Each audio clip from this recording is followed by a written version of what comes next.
Hi dears, welcome to our channel. మనతో పాటు ఒక వింటర్లో కాఫీ లాగా, ఎండలో నీడలాగా, వర్షంలో గొడుగులాగా కాచి పెర్ఫామ్ చేసే ఒక మంచి contestant, actor, anchor, editor, hero, what ever మీరు ఏమైనా అనుకో, పొలిటీషియన్ మనతో పాటు ఉన్నారు. ప్రొడ్యూసర్, అప్కమింగ్ ఫిల్మ్ కూడా రాబోతుంది. సో హాయ్ శివాజీ అన్న, హౌ యూ? సో మేము చాలా ఎంజాయ్ చేసాం మీ గేమ్ని. అండ్ సీతమ్మ వాకిట్లో సిరిమల చెట్లో రేలంగ మావే అనుకోవాలా, లాస్ట్లో కట్టప్ప అనుకోవాలా, నాకైతే ఆ లాస్ట్ ట్విస్ట్ మాత్రం నెక్స్ట్ లెవెల్ అనిపించింది. సో ఎలా ఉందన్న హౌస్లో మీ ఎక్స్పీరియన్స్? చాలా బాగుంది. అదే లైఫ్ టైం ఎక్స్పీరియన్స్, అందరికి రాదు. నాకు అంటే నేను గొప్పగా నేర్చుకున్నది ఏం లేదు, కానీ ఒకటే పేషెన్సీ. మనకు చుట్టూ రకరకాల ప్రెషర్స్ ఉంటాయి లైఫ్లో. అలాంటి సిచ్యువేషన్స్ వచ్చినప్పుడు మనకి ఉన్నటువంటి ఓపిక, పేషెన్సీని మనము చూపించగలిగితే సో చాలా ప్రాబ్లమ్స్కి సొల్యూషను ఆ పేషెన్సీలోనే దొరికేస్తాను అనిపించింది. సో దాన్ని నేను బాగా ఎక్కువ తీసుకుంది నా మైండ్. సో బేసిక్గా అక్కడ ఉండే వాళ్ళందరూ మీకంటే కొంచెం యంగ్, కొంచెం కాదు బాగా సో వాళ్ళతో పోటీగా ఆడుతూ లాస్ట్ 100 days, అదే లాస్ట్ 105 days వరకు చాలా బాగా ఎంటర్టైన్ చేశారు. సో ఈ 105 daysలో మీకు బాగా మనసుకు దగ్గర అయిన కంటెస్టెంట్ ఎవరు? వీళ్ళిద్దరు బాగా దగ్గరైన కంటెస్టెంట్స్ నాకు. స్పైస్ అన్న, స్పై. సో రీసెంట్గా మీ వీడియో ఒకటి చూసామన్న బయట, మన పావని, నైని పావని. సో చాలా ఎమోషనల్గా ఉంది, బాగా వైరల్ అవుతుంది. ఏంటన్న మీ ఇద్దరి మధ్యలో బాండింగ్? ఈ బాండింగ్ ఏం లేదబ్బా, తను ఎవరో కూడా నాకు తెలియదు. హౌస్కి వచ్చిన తర్వాత నాకు బాగా అనిపించింది ఇలా తన గురించి తను చెప్పినప్పుడు, వాళ్ళ ఫాదర్ గురించి, వాళ్ళ ఫ్యామిలీ గురించే కాకుండా తను ఆడిన ఆట కానీ, తను నాకు కొంచెం ప్రెషర్ తగ్గిస్తుంది అనుకో. నా పిల్ల ఉంటే నేను కొంతమంది కంటెస్టెంట్లు వాళ్ళు విచ్చలవిడిగా మాట్లాడటం, అందరినీ ఇబ్బంది పెట్టడం ఇలాంటివి చూసినప్పుడు ఈ పిల్లని చూస్తే కొంచెం ఒక స్టెప్ వెనక్కి వేశారు. ఎస్, ఈ పిల్ల డెఫినెట్ గా బిగ్ బాస్ గేమ్ కి Naini Pavani apt contestant. Maybe next season కి అమ్మాయిని తీసుకోవాలనే కోరుకుంటున్నా. ఎందుకంటే తను ఎంటర్టైన్ చేయగలదు, at the same time games బాగా ఆడుద్ది, అలాగే ధైర్యంగా మాట్లాడుతుంది. అన్ని క్వాలిటీస్ ఉన్నాయి, నాకు నచ్చింది. సో ఆ అమ్మాయి వాళ్ళ ఫాదర్ గురించి చెప్పినప్పుడు నేను నీ ఫాదరే అనుకో, నో ప్రాబ్లం అని చెప్పాను. సో అంతే, అదే బాండేజ్. అన్ఫార్చునేట్లీ తను ఒక వారమే ఉన్నారు. సో అది చాలా బాధ వేసింది. అందుకే కొంచెం ఇంకా తన మీద ఎక్కువ బాధ అనిపించింది. సో అలా కనెక్ట్ అయ్యామంతే. సో బయట టాక్ ఏంటంటే లాస్ట్ మూమెంట్లో మీరు ఫైర్ అయ్యారు, అంటే ఫైర్ కానీ కూల్గా ఫైర్ అయ్యారు. సో అది చాలా బ్లాస్ట్ అయింది సోషల్ మీడియా, వాట్ ఎవర్ మొత్తం మీడియాలో సర్క్యులేట్ అయింది. ఎపిసోడ్ సారీ చెప్పమంటే మీరు బాబు గారి దగ్గర అంటే ఒకటండి, శోభా గారి విషయంలో నాకు బాబు గారు అంటే దైవంతో సమానం. నాకు ఫస్ట్ సినిమా ఇచ్చారు, అదే స్టూడియోలో మేకప్ వేసాను, అదే స్టూడియోలో డాన్స్ మూమెంట్స్ చేశాను, అదే నాగార్జున గారు ఇచ్చిన డబ్బులతోటి 2 ఎకరాల పొలం ఉన్న మేము ఆ రోజుల్లో ఉన్న రేట్ల ప్రకారం 5 ఎకరాలు కొన్నాను. అదిను మాస్టర్ సినిమాకి వచ్చిన 2 డబ్బులు పెట్టి. సో అది ఇవాళ చాలా వేరే లెవెల్లో ఉన్నాను చెప్తున్నా. సో ఆ గౌరవం నా గుండెల్లో అలా ఉండిపోయింది. నేను అన్నాడు కూడా ఎక్స్ప్రెస్ చేయాలి, సందర్భం వచ్చింది కాబట్టి ఎక్స్ప్రెస్ చేశాను. కానీ ఇక్కడ ఒకటేంటంటే, నా క్యారెక్టర్ పోతున్నప్పుడు భగవంతుడు ఉన్నా కానీ అక్కడ భగవంతుని తలదించుకొనైనా ప్రశ్నిస్తాను. నేను ఒప్పుకోను. ఎందుకంటే నేను బయటకు వచ్చి నాకు చూసినప్పుడు అనిపించింది, నన్ను విలన్ చేయడానికి ట్రై చేశారు. ఎందుకు ట్రై చేశారు నాకు ఇప్పటికి కూడా అర్థం కాల. కొన్ని క్యారెక్టర్స్ని హీరోని చేయాలని ట్రై చేశారు, అది ఇప్పటికి నాకు అర్థం కాలేదు. కానీ నేను గౌరవించాల్సిందే, ఏదైనా సరే నేను గౌరవించాల్సిందే. కానీ నా క్యారెక్టర్ మీద పడుతున్నప్పుడు నేనేదో ప్రపంచంలో ఉన్న ఆడవాళ్ళందరినీ అనేది నేను అనుకుంటున్నాను. రివ్యూర్గా తన వెనకాల వాళ్ళు ఇచ్చే స్క్రిప్ట్ కరెక్ట్ కాదేమో, అది బాబు గారు ఎలాగ అర్థమైందో నాకు తెలియదు. కానీ బాబు గారిని కాకుండా నేను ప్రశ్నించింది బిగ్ బాస్ని. బాబు గారిని ఎప్పుడూ నేను ప్రశ్నించాను. బాబు గారు నేను బతుకున్నంత వరకు బాబు గారిని ప్రశ్నించే ధైర్యం అయితే నేను ఎప్పుడు చేయను. నేను ప్రశ్నించింది, నాకు అక్కడ కనపడింది బాబు గారు కాదు, బిగ్ బాస్ కనపడ్డాడు. బిగ్ బాస్ మీరు చేస్తున్న తప్పు, నేను అలా అనలేదు.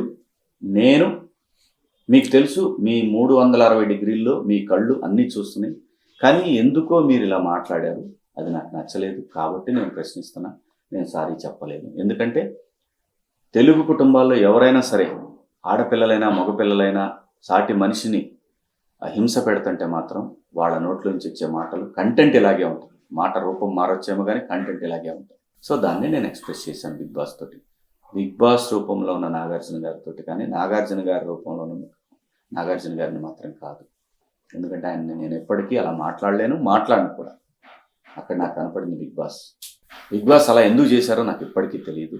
ఎందుకంటే ఆర్టిస్టులు ఈ షోకి రావాలి అని అంటే ఇలాంటి ప్రయత్నాలు తప్పు అని అనిపించింది నాకు. నేను ఆ విషయం క్లారిటీ కూడా తీసుకుంటా తొందరలోనే, ఎవరి దగ్గర నుంచి తీసుకోవాలో వాళ్ళ దగ్గర నుంచి.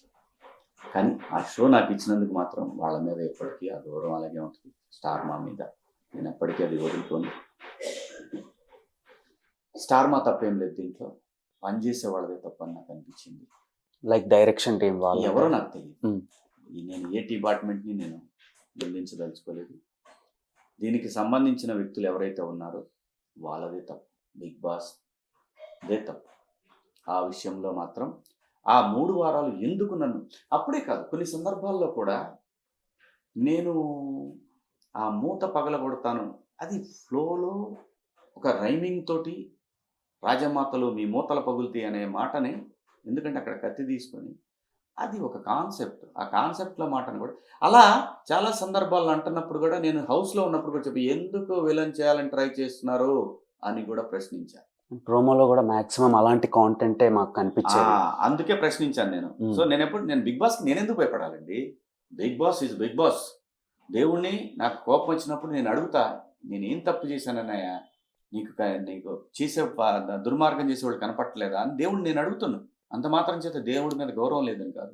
ఈ షో ఎంత ట్రాన్స్పరెంట్గా జరిగితే అన్ని వందల సంవత్సరాలు ఈ షో నడపవచ్చు. అంత గొప్ప కాన్సెప్ట్ బిగ్ బాస్ కాన్సెప్ట్ అనేది ఈ భూమి మీద. దాన్ని కొంతమంది ఉద్యోగస్తులు దాన్ని స్పాయిల్ చేస్తుంటే ఊరుకోవద్దు అనేది యాజమాన్యాన్ని నేను రిక్వెస్ట్ చేస్తున్నాను. ఎంప్లాయీస్ చేసిన పొరపాట్లు షో మీద పడకూడదు భవిష్యత్తులో అనేది నా అభిప్రాయం. సో అండ్ కమింగ్ టు మహాభారతంలో ఏకలవ్యుడికి ఎవరు సపోర్ట్ చేయలేదన్నా. ఇక్కడ ఏకలవ్యుడికి ద్రోణాచార్యుడు సపోర్ట్ చేస్తే ఎలా ఉంటుందో అది వన్స్ ప్రూవ్ చేశారు. అంటే నేను అంత పెద్ద ఇథియాలజీతో ఎందుకు పోల్చానంటే ఆయనకి సపోర్ట్ ఎవరు లేరు, పల్లవి ప్రశాంత్కి. సో ద్రోణాచార్యుడు అవతల కౌరవులు పాండవులు కాకుండా ఏకలవ్యుడి వైపు వచ్చి ఫైట్ చేస్తే ఎలా ఉంటుందో చూపించారు. ఐ హోప్ జనాలందరూ అది చాలా బాగా ఎంజాయ్ చేశారు. డెఫినెట్గా, ఎందుకంటే నేను అలా స్ట్రగుల్ అయినవాడిని కాబట్టి ఆ పెయిన్ నాకు తెలుసు. కాబట్టి నేను మోరల్ సపోర్ట్ చేశాను అంతే. వాడి ఆట వాడు ఆడాడు, వాడి పద్ధతి వాడిదంతా కూడా వాళ్ళిద్దరిది, ప్రశాంత్ అయినా ఎవరైనా వాళ్ళలో దే హ్యావ్ టాలెంట్, వాళ్ళకి టాలెంట్ ఉంది కాబట్టే నేను అందులోనూ ట్రాన్స్పరెంట్గా ఉన్నారు కాబట్టే నేను సపోర్ట్ చేయగలిగాను. కొంతమంది నాతో నటించారు, బయటకు వచ్చినా చూసా, వాళ్ళ క్యారెక్టర్లు అవి. నేను వాళ్ళందరికీ చెప్పేవాడిని, అరే మీరు ఇక్కడ చేసే బిహేవియర్ మీ క్యారెక్టర్రా, దీన్ని మర్చిపోతున్నారు మీరంతా. Bigg Boss is not a చిన్న గేమ్స్. అవి ఏం గేమ్స్, బంతులు వేయటము, టాస్క్లు, అవి ఏం టాస్క్లు, అవి అన్ని చిన్న పిల్లలు ఆడుకునేవి.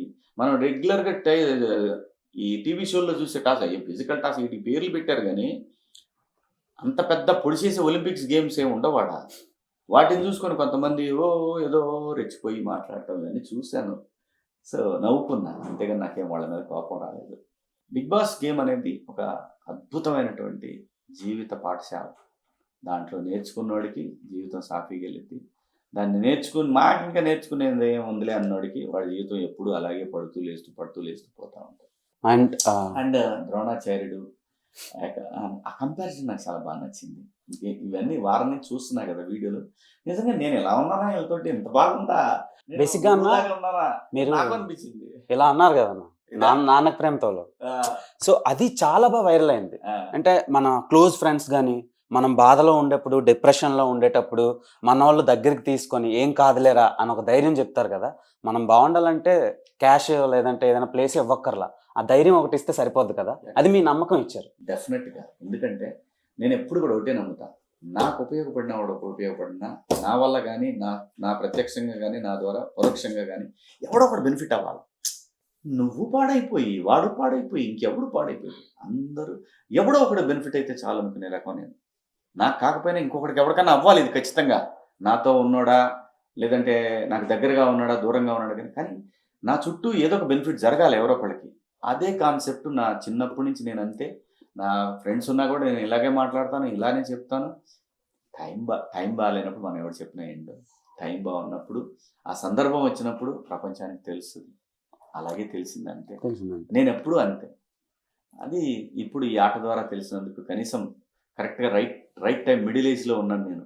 దిస్ ఈజ్ రైట్ టైం నాకు. ఎందుకంటే నేను ఎప్పుడు భగవంతుడిని అనుకుంటా, నేను ఇలా ఉన్నా కూడా ఎందుకు ఇలా మాట్లాడుకుంటారు నేను చాలాసార్లు అనుకునేవాడిని. నాకంటూ ఒక రోజు లేదా అని అనుకునేవాడిని. నాకంటూ 105 రోజులు ఇచ్చాడు కుమ్మేసుకొని. నా క్యారెక్టర్ నేను చూపించాను అంతే. అండ్ అన్న మీ ప్రిడిక్షన్స్ చాలా బాగుంటాయి అన్న. బేసిక్గా ఫస్ట్లో నమ్మేవారు కాదు, ట్రోల్ చేసేవారు. నేను TV9లో సమ్ శాటిలైట్ ఛానల్స్లో అండ్ యూట్యూబ్ ఛానల్స్లో చూశారు. ఒక 3 years 4 years బిఫోర్ కొన్ని వీడియోస్ చూసా. మీరు ఒక మాట అన్నారు, అల్లు అర్జున్ని కంపేర్ చేశారు. ఇప్పుడు నేను మిమ్మల్ని ద్రోణాచార్యుడు అని ఎలా అన్నానో, మీరు అల్లు అర్జున్ని ఒక సూపర్ స్టార్తో కంపేర్ చేశారు, రజనీకాంత్ గారితో. అది మొన్న ప్రూవ్ అయింది. హీ గాట్ నేషనల్ అవార్డ్ మీరు లోపల ఉన్నప్పుడు. నేను చెప్తున్నాను కదా, ఇప్పుడు కూడా చెప్తాను నేను. అల్లు అర్జున్ బన్నీ బాబు వచ్చి భవిష్యత్ సౌత్ ఇండియా సూపర్ స్టార్ అని నేను 1 year బ్యాక్ చెప్పాను. 1 year 2 years బ్యాక్ చెప్పాను. ఎందుకు చెప్పానంటే నాకు తెలియదు, అతని సినిమాలు చూడొచ్చు, అతని పెర్ఫార్మెన్స్ ఎందుకంటే నాకు బన్నీ ఇందిరా సినిమా అనేసి తెలుసు. ఆయన ట్రాన్స్ఫర్మేషన్ గురించి చెప్పారన్నా మీరు బాగా. సో ఇటువంటి మనిషి సూపర్ స్టార్ అవ్వాల్సిన లక్షణాలు ఉన్న మనిషి సౌత్ ఇండియాకి అంటే దేనబ్బా, ఇండియాకి సూపర్ స్టార్ అంతే. And coming to straight question అన్న, మన బేసిక్గా బయట చాలా గొడవలు జరిగినాయి అన్న. అది ప్రశాంత్ వల్ల పరోక్షంగానో లేదా అదే డైరెక్ట్గా ఇండైరెక్ట్గా కొన్ని జరిగినాయి. సో మీరు వీడియో పరంగా రియాక్ట్ అయ్యారు కానీ డైరెక్ట్గా బయటకు ఎక్కడ కనిపించలేదు. అండ్ వాటి మీద మీ ఒపీనియన్ ఏంటి?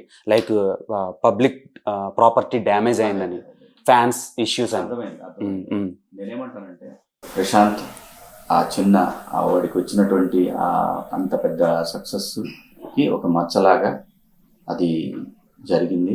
కానీ చూసే ప్రతివాడికి తెలుసు అది ప్రశాంత్ చేయలేదు అని. తన కోసం వచ్చిన వాళ్ళు ఎవరో తాగో లేదా కోపంలోనో ఇలా మిస్టేక్లు జరిగి పబ్లిక్ ప్రాపర్టీని డ్యామేజ్ జరిగింది. దానికి వాడు క్షమాపణ చెప్పాడు, దాన్ని తిరిగి తీసుకురాలేడు దాన్ని. కానీ భవిష్యత్తులో పోలీసు వారు ఇలాంటి సంఘటనలు జరగొద్దని ఆ చర్య తీసుకున్నారు. కానీ అతను ఒక క్రిమినల్ అనో లేదంటే అతను కావాలని చేశాడనో వాళ్ళు ఇలా తీసుకోలేదని నాకు అనిపించింది. అప్పుడే ఒక వార్నింగ్ ఇవ్వాలనుకున్నారు పబ్లిక్కి, ఇలాంటి పిచ్చి వేషాలు ఇస్తే ఇలాగే ఉంటుందని. అది జరిగింది. కానీ వాళ్ళు ఎక్కడా కూడా ఇతను బెయిల్ రాకూడదని కానీ వాళ్ళు ఎక్కడా కూడా చేయలేదు. హ్యాట్స్ ఆఫ్ పోలీసు వారికి కూడా కృతజ్ఞతలు. ప్రశాంత్ బాధితుడు, నిందితుడు కూడా కాదు నా దృష్టిలో. నిందితుడిగా కేసు నమోదైంది కానీ కాదు, అది ప్రూవ్ అవ్వదు. ఎందుకంటే తను డైరెక్ట్గా పాల్గొనలేదు వాటిల్లో. తన కోసం వచ్చారు కాబట్టి ఆ బాధ్యత అతని మీద పడింది. ప్రశాంతంగానే ఈ కేసు నుంచి బయటకు వస్తుంది.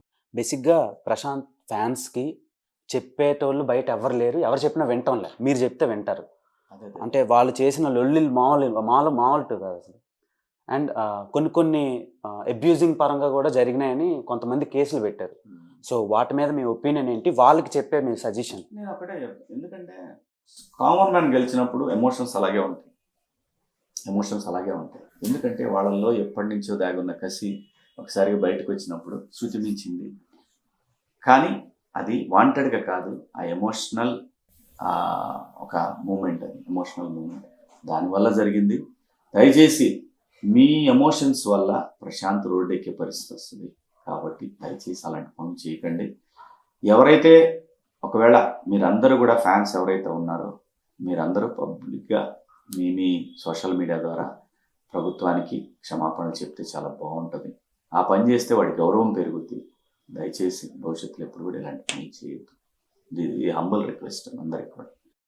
అండ్ బిగ్ బాస్ నుంచి మీకు వచ్చిన రెమ్యునరేషన్ నేను అడగనన్నా ఎంత వచ్చిందో, కానీ ఒక వర్క్కి మీరు యూజ్ చేద్దాం అనుకుంటారు కదా బేసిక్గా, అలా దేనికోసం అనుకుంటున్నారు? బిగ్ బాస్ నుంచి వచ్చిన అమౌంట్తో నేను ఇది చెయ్యాలి అని అనుకుంటారు కదా. ఇది బిగ్ బాస్ నుంచి నా రెమ్యునరేషన్, దాన్ని ఏం చేయాలంటే ఆల్రెడీ డిసైడ్ చేసుకున్నాను. దాని గురించి నేను చెప్పలేను. ఓకే. అండ్ మేము వింటున్న ఒక సర్క్యులేట్ అవుతున్న వార్త ఏంటంటే మీరు ఒక సినిమాని తీయబోతున్నారు అండ్ స్పై అని ఒక పేరు పెట్టి. సినిమా కాదు, దీన్ని అట్లా చెప్పొద్దు.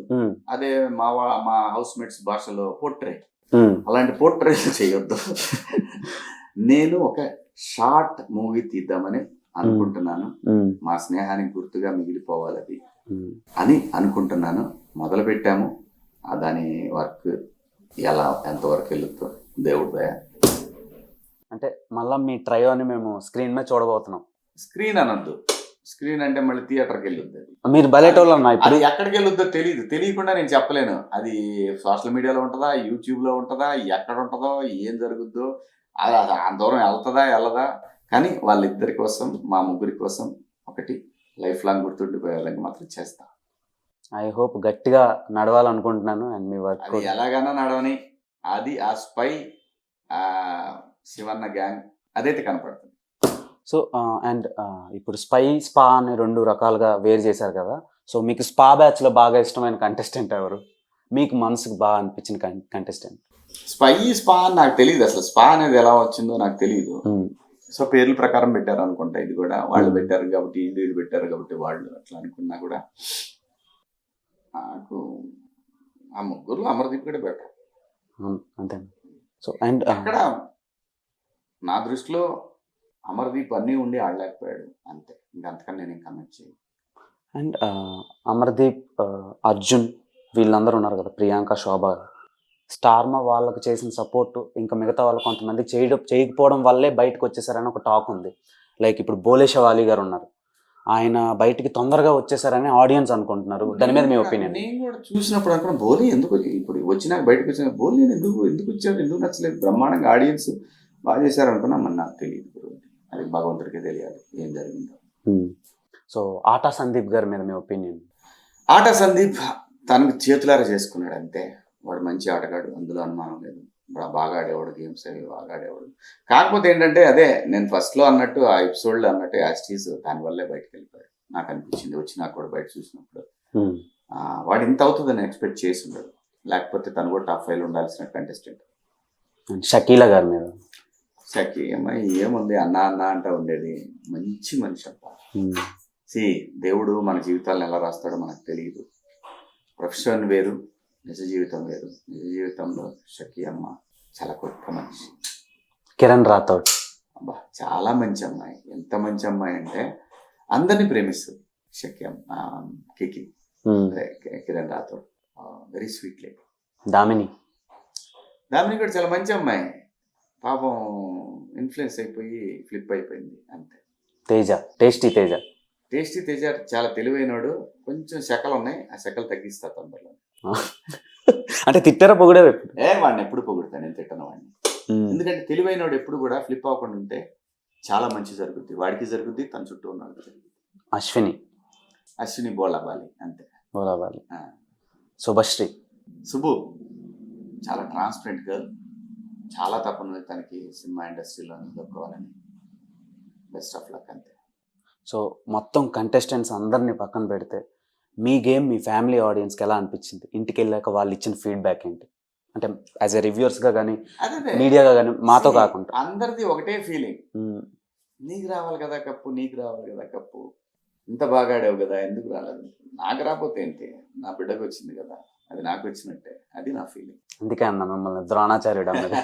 సో బేసిక్గా క్రెడిట్స్ కానీ సెల్ఫ్లెస్నెస్గా మీరు అక్కడ క్రియేట్ చేసిన యూఫోరియా చాలా పాజిటివ్ వైబ్స్ని ఇచ్చింది ఆడియన్స్కి. అండ్ మోర్ ఓవర్ ఏమీ ఆశ లేకుండా వెళ్ళిన ఏకైక కంటెస్టెంట్స్ ఇన్ని సీజన్లో చూసుకున్నట్టయితే బేసిక్గా బిగ్ బాస్ ఫస్ట్ నుంచి మేము అనాలిసిస్ చేయడానికి చూస్తాం. అందులో ఆశతో లేకుండా ఒక ఆశయంతో వెళ్ళిన కంటెస్టెంట్లు చాలా తక్కువ ఉంటారు. ఈ 2 లేకుండా వెళ్ళారు అన్న మీరు. అవును, అంటే నాకు ఒకటే ఏదో సరదాగా మా వాడితో పోటీ ఇంకా చిన్న పందెం వేసుకున్నాను. పందెంలా నేను తీసుకున్నాడు, ఏం పందెమే లేదు. అబ్బాయితో అన్న వైఫ్ ఏమో ఫస్ట్ వీక్ లోనే రాబా ప్లీజ్ అని బెతులు, లేక కనీసం 4 వీక్స్ అన్న ఉండబ్బా, పరుగు పోతే 10 వారాలు ఉంటాను ఇక, అభ్యంతరం అని వెళ్ళినండి నేను. వెళ్ళిన తర్వాత తెలియదు నాకు ఎందుకు వాళ్ళు ఎందుకు దగ్గర అయ్యారో. నేను గెలవాలనే ఆడా, నేను గెలవద్దని ఆడలా. నాకు ఇంతమంది సపోర్ట్ ఉందని ఇదన్నీ మాకెవరికి తెలియదు లోపల. నేను గెలవాలని ఆడాను, నాతో పాటు వాళ్ళు కూడా గెలవాలనే ఆడాను. నేను లివ్ లెట్ లివ్ అనేది నా ఫీలింగ్. నేను ఎప్పుడు కూడా నా గురించి తెలిసిన వాళ్ళు, నిజంగా నాతో బెనిఫిట్ పొందిన వాళ్ళు ప్రతి వాళ్ళకి తెలుసు, నన్ను బ్యాక్ స్టాప్ చేసిన వాళ్ళకి తెలుసు, ఈరోజు వాళ్ళందరూ సఫర్ అవుతున్నా తెలుసు, అన్నీ తెలుసు నాకు. బట్ దాన్ని ఏది కూడా నేను నెగిటివ్గా తీసుకోలేదు, ఈరోజు తీసుకోలేదు. ఆ రోజు నన్ను బ్యాక్ స్టాప్ చేసిన రోజు కూడా ఏంట్రా ఇది అని అన్నానే కానీ తీసుకోలేదు. వాళ్ళకి వాళ్ళే రియలైజ్ అయ్యి వాళ్ళు కూడా సపోర్ట్ చేశారు. సో ఐ వెల్కమ్ ఇట్ అంతే, అంతకన్నా నేను ఏం చెప్పను. సో మీరు బిగ్ బాస్కి రాకముందు వరకు మాకు స్క్రీన్ ప్రెజెన్స్ ఉండేది కాదు, మేము చాలా మిస్ అయ్యేటోళ్ళం. టీవీలో చూసేటోళ్ళం, రోజు కాకపోయినా అట్లీస్ట్ వారానికి ఒకసారి కనిపిస్తుండే. ఖుషి సినిమా రిలీజ్లో చూసాం, చాలా ఎంజాయ్ చేసాం. జల్సాలో చూసాం, అలా రిలీజ్లో వచ్చినాయి అన్న. ప్రీవియస్గా లాస్ట్ 1 yearలో చాలా చూసి మేము బాగా ఎంజాయ్ చేస్తాం. శివాజీ మనోడే అన్న ఫీల్ వచ్చింది, ఎందుకంటే చిన్నప్పటి నుంచి టీవీలో చూస్తూ పెరిగిన వాళ్ళం కదా, ఒక వైబ్ ఉంటుంది. సో మళ్ళీ ఎప్పుడు ఆ కనెక్టివిటీ బిగ్ స్క్రీన్స్తో? తొందరలో కమిట్ అయ్యాను, కానీ మన బ్యాంకులో డబ్బులు పడ్డప్పుడు కదా కన్ఫర్మేషన్, అది పడ్డప్పుడు చెప్తా. డెఫినెట్గా we're eagerly waiting for your screen presence in 70mm screens. Eagerly waiting సెట్స్కి వెళ్ళటానికి. బట్ దేనికైనా నాకు పేషెన్సీ పెరిగింది కాబట్టి I will wait until it comes. So keep entertaining us. And అన్న పొలిటికల్గా ఏంటన్న పరిస్థితి? పొలిటికల్గా అనేది లేదు. నేను ఎవరిని హేట్ చేయను, ఎవరిని లవ్ చేయను. ఒకటే, ప్రజలకు ఇబ్బంది కలిగితే మాత్రం నేను ప్రశ్నిస్తాను, అంతవరకే నా పని. నా ప్రయారిటీ నన్ను ఇంత దూరం తీసుకొచ్చింది సినీ ప్రేక్షకులు, సినీ అభిమానులు. సో నేను this is the right time act చేయాలి, ప్రజల్ని మెప్పించాలి, ప్రజల కష్టాల్లో ఉన్నప్పుడు నేను నిలబడాలి. ఇది మాత్రం జరిగి తీరుతుంది. నేను ఏదైతే ఒక మోటివ్తో అంత పెద్ద రాజకీయ పార్టీ నుంచి బయటకు వచ్చానో, ప్రత్యేక హోదా అనేది నా ఎజెండా నుంచి ఎప్పటికీ డిలీట్ అవ్వదు. నా లైఫ్ ఎజెండాలో ప్రత్యేక హోదా అనేది ఎప్పటికీ డిలీట్ అవ్వని అంశము.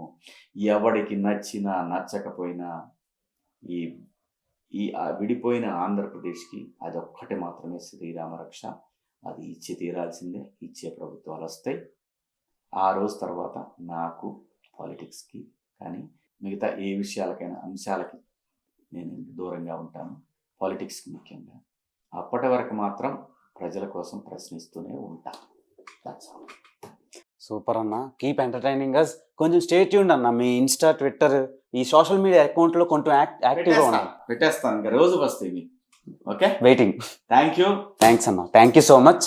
నేను కూడా అందరిలాగానే please share, subscribe actor Shivaji, YouTube, Insta, Twitter and Threads. Threads, Snapchat ఉందన్న.